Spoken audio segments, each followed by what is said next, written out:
Welcome back to the special holiday edition of our Regulatory Oversight podcast, the 12 Days of Regulatory Insights.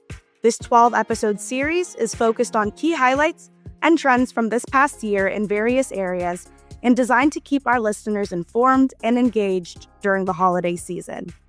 I am Natalia Jacobo, a member of our State Attorneys General team and Regulatory Investigations, Strategy, and Enforcement Practice. Before we get started today, I want to remind all of our listeners to visit and subscribe to our blogs at regulatoryoversight.com and tobaccolawblog.com so you can stay up to date on developments and changes in the regulatory landscape. Today, I'm joined by my colleague, Mike Yaghi, to discuss the evolving landscape of advertising and marketing regulations, focusing on the impact of recent efforts to curb junk fees, state mandates for transparent pricing, and potential regulatory changes anticipated with the new administration in 2025. Mike is also a member of our State Attorneys General and Advertising and Marketing Practices. He represents high-profile clients in regulatory enforcement investigations involving all facets of their business, including advertising and sales practices, monthly membership programs, and auto renewal programs. Mike, thank you for joining me today. Yes. Hi, Natalia. It's great to be with you today. Thanks for having me. And I think these are important topics, so I'm happy to discuss these with you. This past year, junk fees were a hot topic at both the federal and state level. For example, the Federal Trade Commission's proposed rule to curb unfair or deceptive fees garnered support from a coalition of 19 state attorneys general.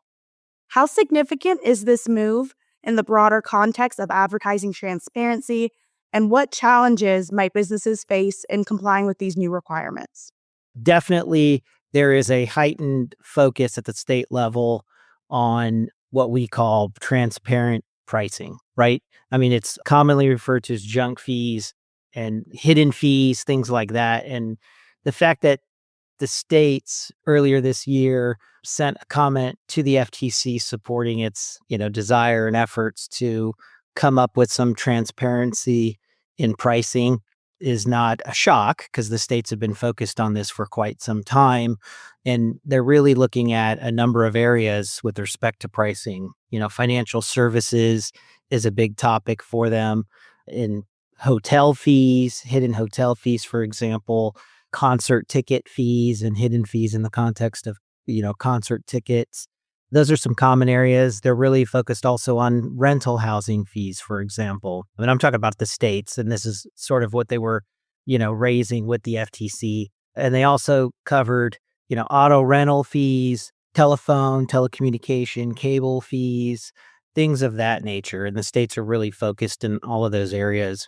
So it's not a shock that they, sent a comment letter encouraging the Federal Trade Commission in its efforts to try to put some guardrails and some regulations around how companies disclose pricing, the required cost to buy a product or services that consumers will have to pay and are, the mandatory fees, right? So that you can't avoid, a fee that's required, for example, in the hotel context. As we've seen when you go online in a lot of jurisdictions, hotels will disclose the per night charge, but then you get to your checkout cart and there's a whole bunch of other fees added to it and it's significantly higher, right? The resort fees, the local hotel tax fees, and all sorts of things. So it's an area of focus that the states have, and they're going to push, the feds to try to do something. Obviously, with the new administration coming in, which I'm sure we're going to get to on that as well, that kind of potentially presents some challenges or maybe some changes in priorities and focus. But the states are going to remain very focused in encouraging this type of regulatory framework. Definitely. Yeah, that makes a lot of sense. And speaking of states, with, new state regulations mandating transparent pricing in advertisements, such as California Senate Bill 478, how do you foresee these changes impacting businesses and consumers? Additionally, what implications might arise as more states advance similar regulations? Yeah, I think California, and I think followed by Minnesota as well, by the way, the couple of states that have passed price transparency laws or junk fees, or regulating junk fees. California's came into effect July of this year, July 1, and it mandates transparent pricing in various contexts. And it basically is, like I said earlier, trying to prohibit specific industries from having mandatory fees that a consumer is required to pay for a product or service that's not in the upfront price, right? They want you to show now a total upfront price for whatever service or product the consumer is going to buy. And Minnesota passed a similar law, which takes effect January of 2025, January 1.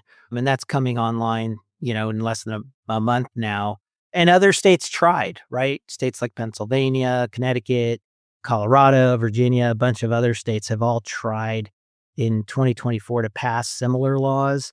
So I think what it's doing is it's telling the marketplace, at least in California and in Minnesota, which I think a lot of nationwide companies are going to, they're going to have to build out their advertising to really comply with some of these states, unless they want to carve out state specific advertising, right? So it makes it a little bit challenging when you're running national ads that run in California or Minnesota, for example. You're not going to be able to hide. When I say mandatory fees, those are fees that the consumer is going to be required to pay when they make the final, decision to purchase whatever product or service. If it's a fee that's avoidable, meaning you could kind of check a box and say, no, I don't want to pay that fee, that's different. But in the context, for example, of hotels, when you're required to pay a daily, for example, hotel tax or a daily, property fee, right? Like $50 or $100 per person to use the hotels, the resort facilities, for example. If that's a mandatory fee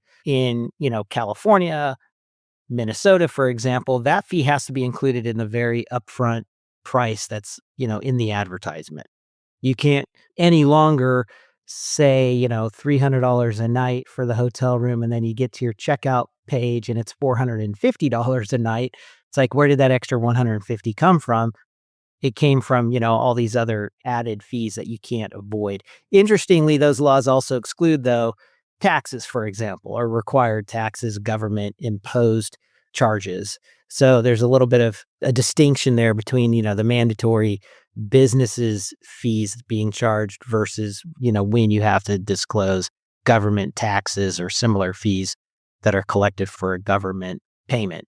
But I think it's going to change the national landscape in advertising unless companies want to carve out, specific ads for these states that have those laws. And with the trend, like I mentioned, with all these other states that were trying to pass similar laws, they definitely, I think companies are going to see that it's just probably easier to try to comply with those statutes in California and Minnesota.